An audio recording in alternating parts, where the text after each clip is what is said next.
tie.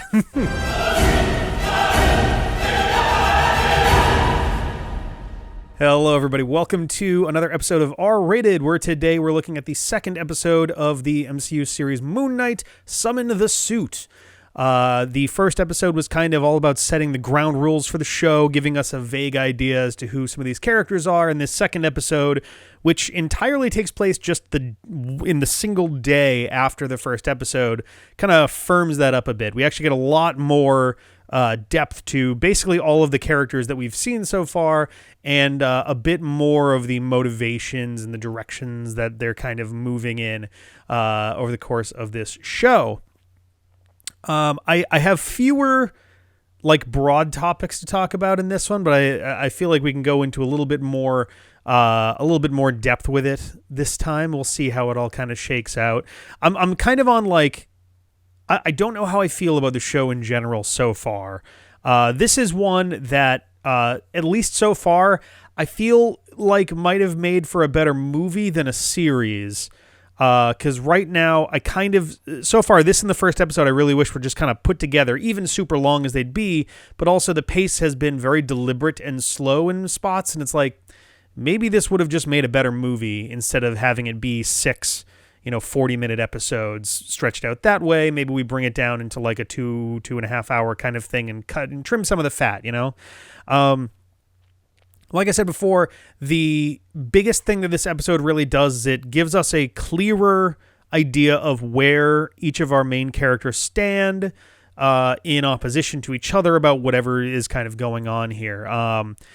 For starters, we have our apparent antagonist, Arthur Harrow. I say apparent because this feels like the sort of vague bait and switch situation here where we find out in this episode what his ideological stance on this whole avatars of the Egyptian gods thing, where he stands on all of that. And he definitely has a certain level of okay, they wrote him well in a way where you can kind of understand how a character would arrive at the conclusion that he has. So we find out in this episode that Harrow was the previous avatar of Khonshu, the god that currently has Marc Spector as his avatar, and also Stephen Grant, which I'll get into in a sec. But so Harrow used to be the avatar for Khonshu, and the idea is that at some point they split. It's unclear exactly how that went down, but Harrow knows plenty about Khonshu as a result,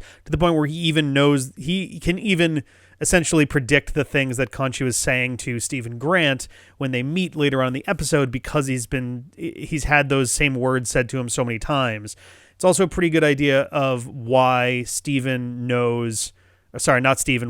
Arthur Harrow knows about the voice in Stephen's head. It's unclear if he's super clear on Mark also being a voice in his head, but at the very least he knows Khonshu is. And the divide, the sort of schism that formed between the two as a result of Khonshu wanting to be the fist of justice, essentially being this being of vengeance to deal with people who do bad things.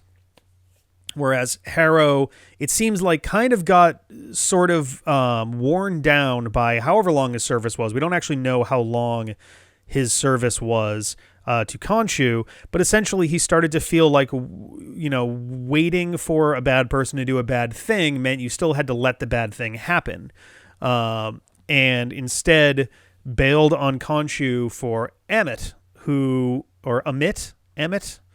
Amit, I'll have to listen back for the pronunciation on that, who essentially, that's how he's got the scales, the sort of scales of judgment that will see whether a person will do a bad thing or not.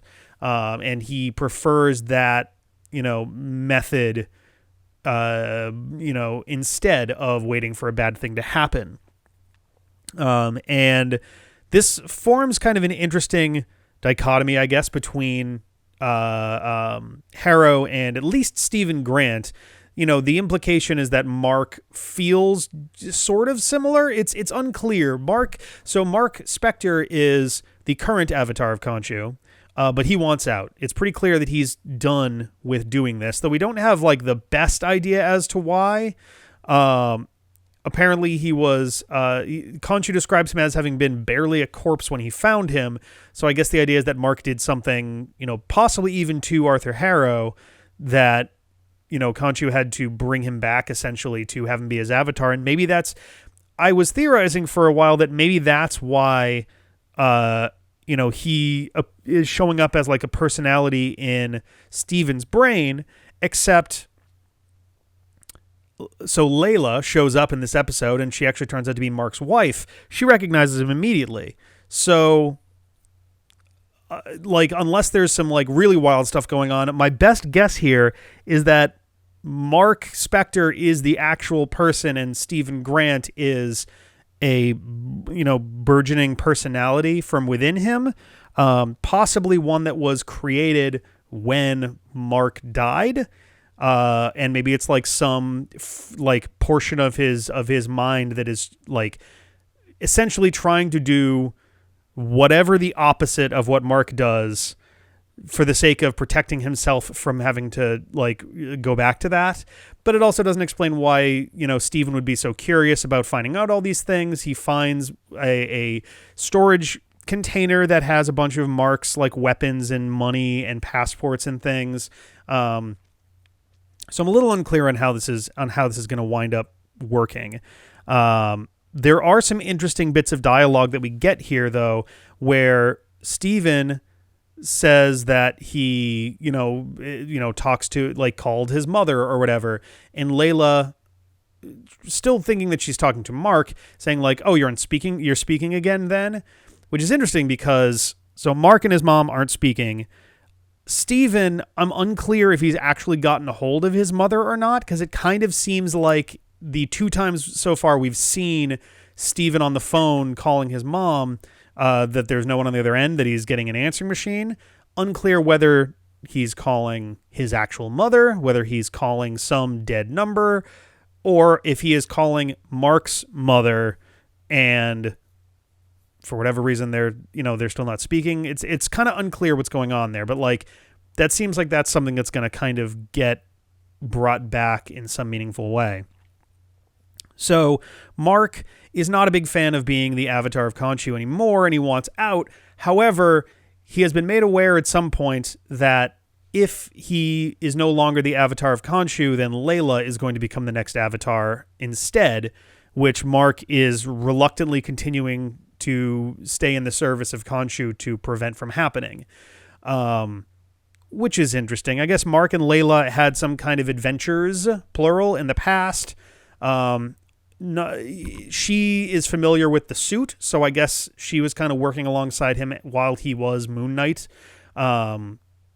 presumably prior to whatever's going on with Steven. Also, there's a passport for Marc Spector with his face on it. So either it's a really good forgery or Marc Spector is the actual person and Stephen Grant is just there for some reason.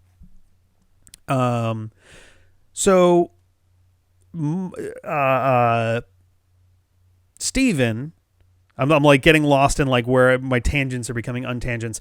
So Stephen, we're still unclear exactly why he's been roped into all of this, but he has essentially a sit down. He gets brought to this kind of city neighborhood in London that is under Arthur Harrow's control, and they have a little sit down, and Harrow explains why he left Khonshu's service, and he explains that by working with Emmett, he'll be able to. Well, one, he wants to release Emmett, and the scarab, as it turns out, is essentially a compass that points to Emmett's tomb. But he wants to release Emmett, essentially to kill all of the bad people, or all the people who will be bad. And Stephen brings up a very good point with the idea that, well, how do you know that they're going to become bad people? Are you reading, their thoughts? A thought can't be evil. And he says that, he wants to kill his boss all the time, but he never does, and he never actually will. But he thinks about it because everybody has thoughts where they're pissed off and I would just punch you right now, I swear. But you don't do that because, everyone's got restraints. But he also brings up a good point of what about a child? An 8-year-old could turn out to be a really huge bastard in his 50s. Does that mean that he should be murdered? And he basically, you know, brings this to Harrow's attention as like, would you kill a child? Like, where child murder is now a thing that we're going to be okay with here. And Harrow and all of Harrow's people like don't say yes, but obviously they're not saying no. They're just kind of like, well, he doesn't want to hear yes. So, and it's one of these interesting things where like, it's a really good kind of interesting philosophical thing to kind of get into of like, you know, the constant one that people use is like, if you could go back in time and kill Hitler, would you do so? And like, I feel like a lot of people's gut reaction would be like, yeah, absolutely. But then there's the question of what ripple effect that has on the future. And does someone even worse come around? And like, it's more of like a thought exercise than anything. But it also kind of leans into, during Avengers Endgame, we have Rhodey, who suggests, hey, if we have time travel, let's go back in time, find Thanos as a kid and just kill him, which someone in that scene is like, that's kind of messed up. But I think Bruce Banner ultimately says like, doesn't matter if we do that, because here he already became an adult and did all the things that he did. That wouldn't change our timeline. It'd change theirs, but it wouldn't change ours. But I'm curious why. So it's an interesting thought experiment if you assume that there's only two options, which is allow a bad thing to happen and then punish them, or, and this is assuming that you know a bad thing's going to happen, you wait for the bad thing to happen and then punish them, or you kill them and prevent them from doing the bad thing at all. And it's like, there is a third option in the middle, which is like, try to influence them in a way that prevents the bad thing from being done. It's not necessarily like Minority Report level of like throw them in prison for things they haven't done yet, like thought crimes, but like, if you know someone's going to do a bad thing, presumably there is some means of at least having an idea of what walks them down that path. And it's like, all right, find out what the vulnerable point in that path is and kind of divert them to some other thing. The MCU is now a multiverse where the timelines can shift at will, and like, which makes the Emmett thing even more interesting, because it would work a lot better if there was no multiverse, because then, there's a single timeline. All of these things would have, I guess it wouldn't work with a multiverse then, without the multiverse, because if it's a bad thing they're going to do and then they die, then they didn't do it. So is this branching a bunch of timelines? Is Emmett feeding off of the multiverse in some kind of weird way? I don't know. But also the existence of the multiverse here means that it'd be very easy to non-murderously divert their course to make them do something different. So it's an interesting kind of thought experiment that they play with. It's not either as blunt or as well executed as the Ship of Theseus, which I thought was a really fun thing they did in WandaVision. And it was like maybe the best use of that thought experiment that I've seen like ever. And it's just because it's such a difficult one to set up in a way that would mean something beyond itself. So that's kind of the major like core of the episode, is that question of like, what do you do if you know someone's going to do a bad thing? It's also very interesting that Arthur Harrow killing people is considered, not a bad thing, though I think that's because it's being done in Emmett's name and in their, with their blessing, essentially. I'm also assuming, my assumption is that the final episode of this season, first, I'm going to call it early. I bet the final episode is going to be called The Fist of Justice or something, because right now, like, that would have been probably a better episode title than Summon the Suit. I think Summon the Suit was kind of a weak title. But it is also the first episode where Steven has control while using the suit, and he is super strong. It's kind of unclear exactly how the powers work, and the fact that him and Mark are both sharing them, and it's a little bit fuzzy at the moment, but so that's kind of a whole thing. Maybe they'll play with a thing where Marc Spector and Stephen Grant are just variants of each other, and there's some closed timeline thing. I don't know. I feel like everyone overuses the variant thing where it's like, oh, something's different, variant, and it's like, okay. So yeah, one, I think the title will probably be Fist of Justice, I might have a different prediction by the time I see episode 5. And I think that Amit is going to be released probably literally in the final moments of the 5th episode, with the 6th episode being like stopping Amit and kind of concluding the series. I have no idea if there's going to be a second series or not, or if there's just going to be one. A lot of times they tend to announce that stuff ahead of time, and I haven't seen anything for it, so I'm not really sure. But also, given I wouldn't even call it supernatural exactly. I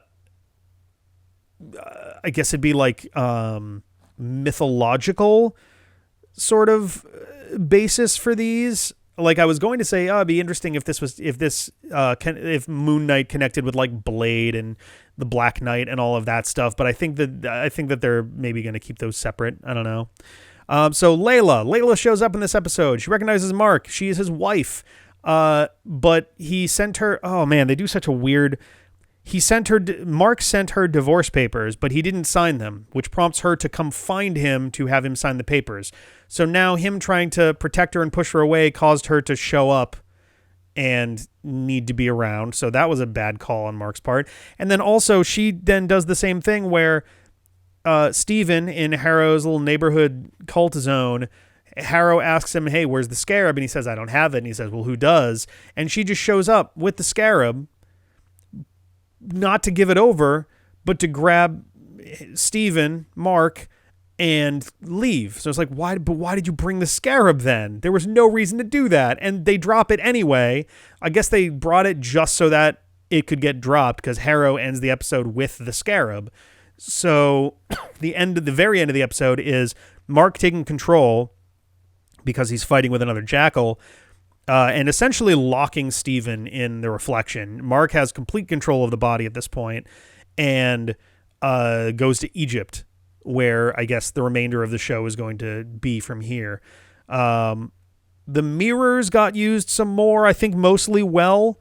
I was going to save this to the end of my discussion on the cinematography and filmmaking choices here, but so the mirror shots are still pretty cool. There's a few that are kind of questionable. They are just randomly picking reflective surfaces at this point. Like, there's a bowl that they use that's reflective, and Mark is like all warped looking on that, and he kind of shrinks away, and it's okay. It's okay. It's still being done well enough. The best use of it so far, though, is they look back at the security footage from episode 1 when Moon Knight fights the first jackal, and in the same way as the jackal in this episode, both of them are invisible to anyone who isn't Moon Knight, I guess. Or maybe just an avatar of Khonshu or an avatar of the gods or something. But they don't see anything, and then Mark steps out onto the floor and looks directly into the security camera while Steven is watching the security feeds, and it's a great them looking at each other kind of moment. And I really like it's maybe my favorite shot of the whole episode, or pair of shots, I guess. My favorite transition, I guess that's more of an editing kind of moment, pair of shots. But otherwise, though, the editing and CGI in this episode is really weird. There's a point where Steven is taking a storage locker key that he found in the walls of his apartment and goes to find the actual storage container, and the lights. So the guy that works there is like showing him to his unit, and the lights are turning on as they walk down the hallway, but they're turning on slowly enough that eventually they get past the lights and they're still just kind of turning on behind them.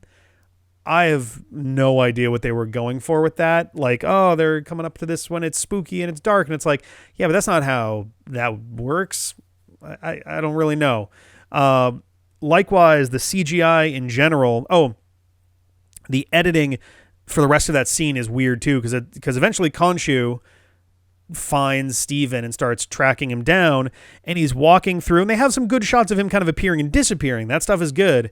But then they have stuff where Steven starts running, and they start doing speed ramping stuff where all of a sudden there's just a random slow motion shot cut in between regular shots, and then another slow motion shot, and then And then eventually he's like right in front of Khonshu, who's like, put it back, you little worm, or whatever he fucking says.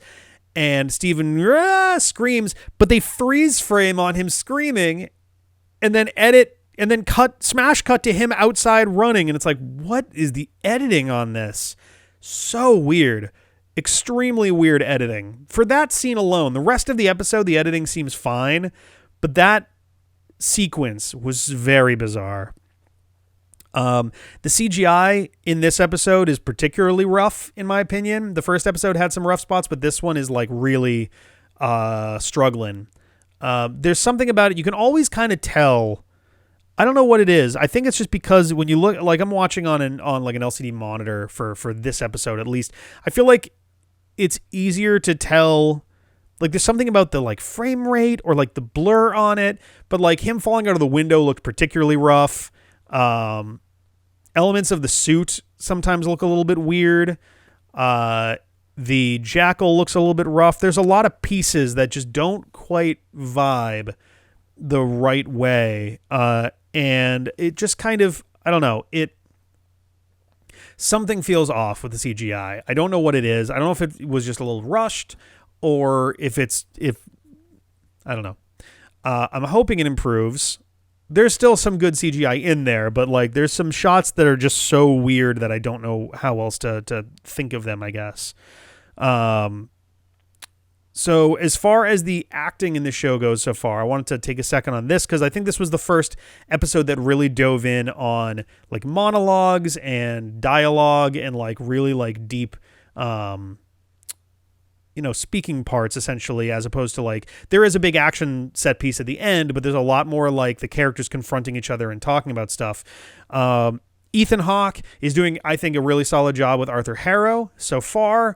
The character, it's weird because the writing for the character is so dry. And it's Ethan Hawke is doing a great job of elevating this character because I think I think most other actors would struggle to make Harrow interesting, but I think Ethan Hawke's doing a pretty good job with it. I think, by the way, I forgot about this earlier. I think the reason he's pouring glass into his shoes is as like penance, essentially, for letting bad things happen to bad people before enacting, vengeance. When he was the avatar of Khonshu, I don't know if he was the Moon Knight before. He probably was, but I'm thinking that's kind of the reason for the glass. Oscar Isaac. Stephen Grant, I think, is a really interesting character. I think he's doing a fun job with that. He's doing a pretty solid job of like this really put upon guy who's just trying to figure out what the hell is happening. And I think he's doing a great job with that. The accent is a little bit silly, but like, I think it works. I think it's all fine. His Marc Spector though is like so flat, so dry, just this joyless, dark kind of dude. And it's just kind of like anytime Mark is getting the focus, I'm just like, okay. Khonshu is at least fun, I think. I think F. Murray Abraham's having a good time with it. Khonshu at least has some fun sort of moments with that. There's a little moth. And I think that's kind of an interesting angle to all of this. It's kind of the, comedic element of like a big imposing figure who still has no real agency on his own. He can't do a lot without, an avatar to act for him. So, and May Calamawy, I think that's how you pronounce the name.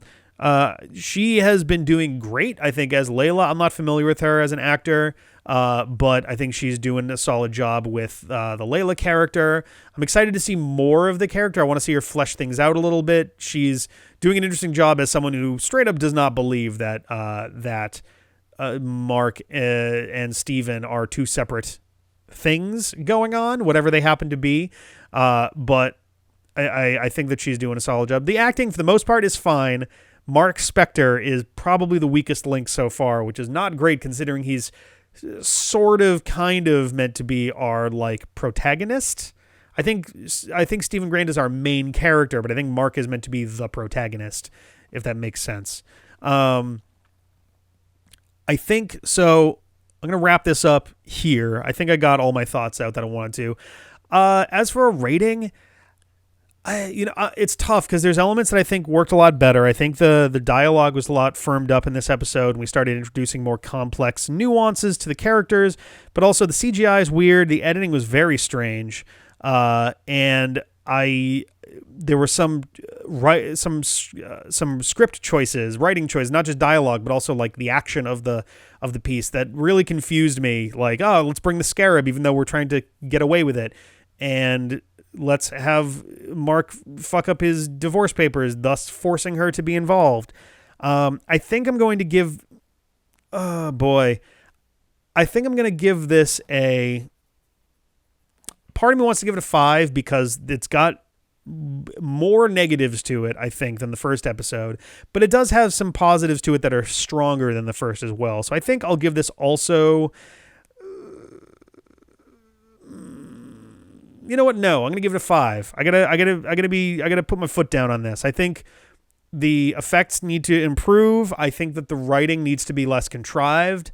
And I think that they need to continue with, the denser dialogue that they're pulling off is really solid. The characters are generally starting to evolve, and I like that, and I want them to go further with it. I'm going to give this a 5. I hope that the future episodes are going to be a little bit better on making this stuff work. So now we're going to be in Egypt, at least for part of the rest of this. I assume episode 3 is going to be probably entirely in Egypt. And then either they're going to leave that by the end of it, or I don't know. I've heard episode 4 has been kind of a showstopper, and the writers said that episode 5 is going to be the big one. So that'll be interesting. But I would love to hear what you guys think of the episode. If you have a rating, feel free to drop it in the comments below. Like, comment, subscribe. I like making these, and I would love to make more. I'd also like to get you guys' ideas on some movies and TV shows to rate, to review. It looks like there's going to be more gaps in the year this year than there were in 2021, where it was pretty much a TV series happens, and then a movie comes out, and then another TV series happens, and a movie comes out. There were almost no breaks for the entire year. This year, I mean, once this show is over, we get Doctor Strange 2, and then it's going to be another, month and a half or so until Ms. Marvel comes out. So, yes, I would like to hear your thoughts below. Hope you have a good one. I'm looking forward to the rest of the series, and I'll catch you guys later. Have a good one. Bye.